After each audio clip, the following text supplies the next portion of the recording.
All right, you all, bankruptcy part 2. If you haven't watched the first bankruptcy video, you're welcome to watch it on my page, Get Sarasota Real Estate Fit with Shayla Twit. Well, you know the page because you're on it.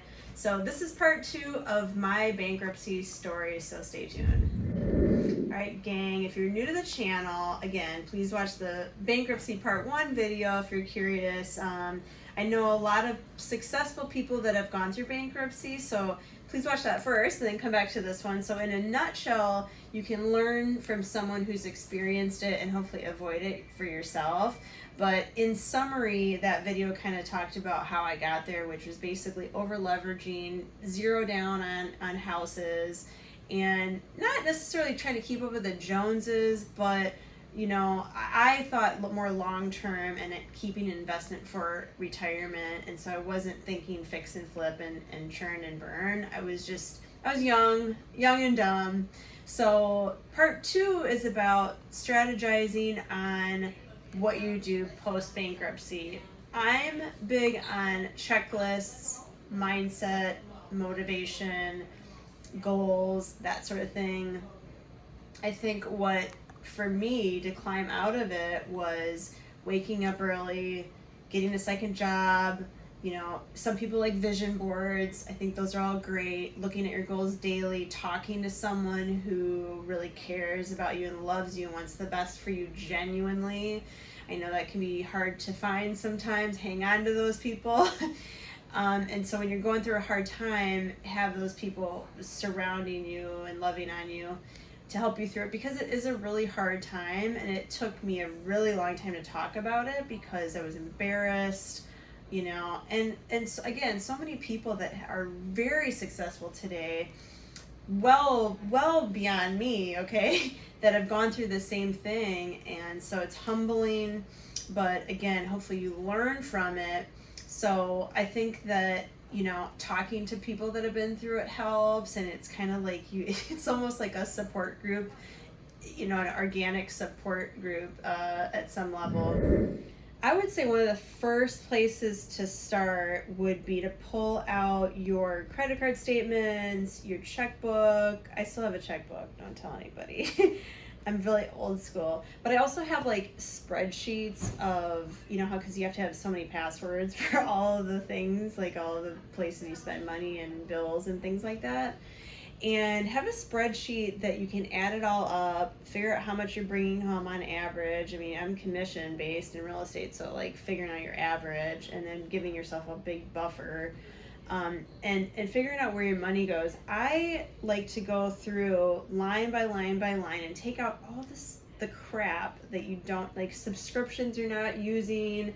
I mean, like, you guys, if you're coming out of bankruptcy, take that Instacart away, take out Hulu, Showtime, Netflix. Like, you know, these are things that are luxury things that even if though it's $10 or $5, like, all of this stuff adds up.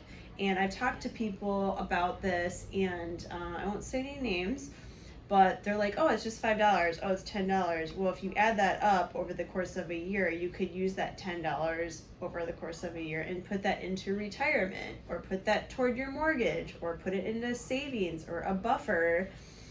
You know, the thing is, like, over leveraging is not a good feeling. And if you have a budget, okay, the B word, if you have a budget and you adhere to it and you're strict about it, and this is like climbing out of bankruptcy, okay? This is maybe not down the road, but climbing out of it, you really have to be really mindful of where you're spending your money.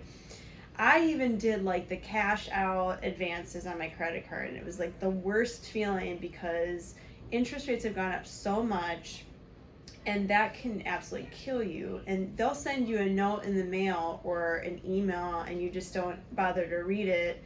And in that mail, the mailer might have said that your rate went up 5 to 10%, and you're just still paying on a belt that's 100 times more than what it should have been. And so things like that are really silly.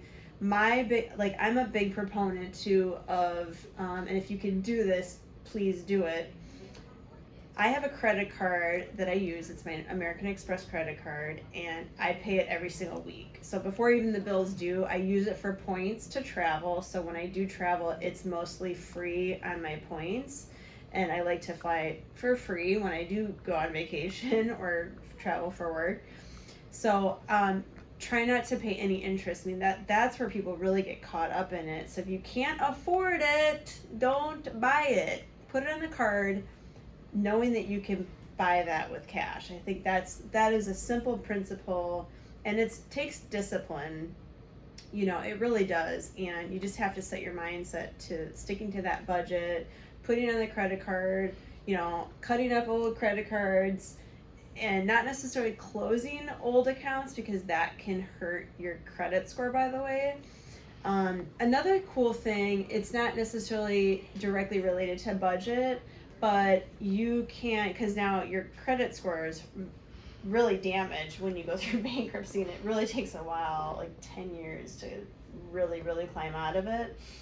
You can call every single one of your credit card companies, and I think it's like every 6 months you can ask them for a credit increase. That will help increase your credit. Unfortunately, the world revolves around credit, right, and your credit score. So unless you're paying cash for it, doesn't matter. But you know, you can increase your credit score that way as well, and I like to do that just because I do it, and it's kind of a good feeling. In case I have an emergency, I have all this credit that I can just tap into. God forbid something happens, you have an emergency fund. And it's really scary in America that some people don't have $500 or $1,000 for an emergency, especially if you're a homeowner. That can go very quickly and very easily. So, you know, having financial peace of mind and going through this is a bit of a struggle. So I would say start with that budget and adhere to it. Get a side hustle, right? We have the internet, you guys. The internet is a powerful tool. You can create a side hustle. I know people that make jewelry. They do personal training online. You can create a business online as supplementary income to your W-2 job or your 1099 job. Hell, I waited tables. I went to State Farm and created a job. I kept going to the State Farm and I said, hey, hire me part-time. He said, no, I'm not hiring part-time. I need to hire someone full-time. I went back and I went back. Well, he made me a job part-time. So that helped me get out of the situation I was, because you need income coming in if you're, you know, in that situation. So you can't be lazy. You got to climb your way out of this. So the income matters. So there's a lot of ideas that you can do. There's vitamin supplement companies. I mean, I don't know, whatever your forte is.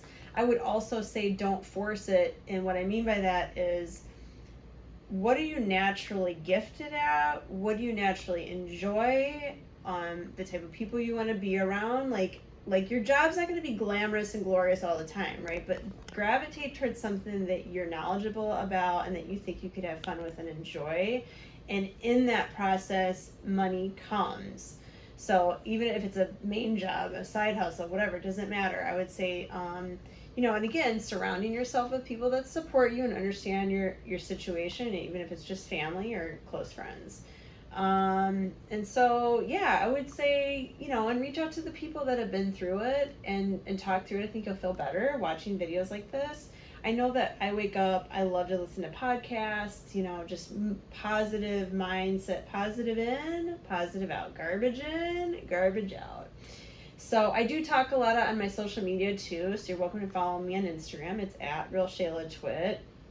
And the same with my Facebook. Sometimes I'll go live on there and have a thought and go on with it and try to motivate someone to work out or get out and do something different, or, you know, something about real estate. I don't know. It doesn't even matter. So I'd love for you to follow me there as well.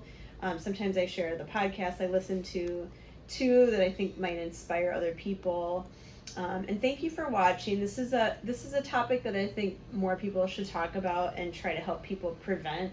You know, the biggest thing is I would love to help someone be prevented from going through bankruptcy and nip it where they think they might be going in that direction. That'd be a great feeling. So all things real estate, bringing it back home to the topic of the channel. We sell real estate, and if you know anyone in your neighborhood that might be selling in the Manatee, Sarasota, or Charlotte counties, I love what I do. I love selling sunny Sarasota area real estate. Please click that link below, shaylatwit.com.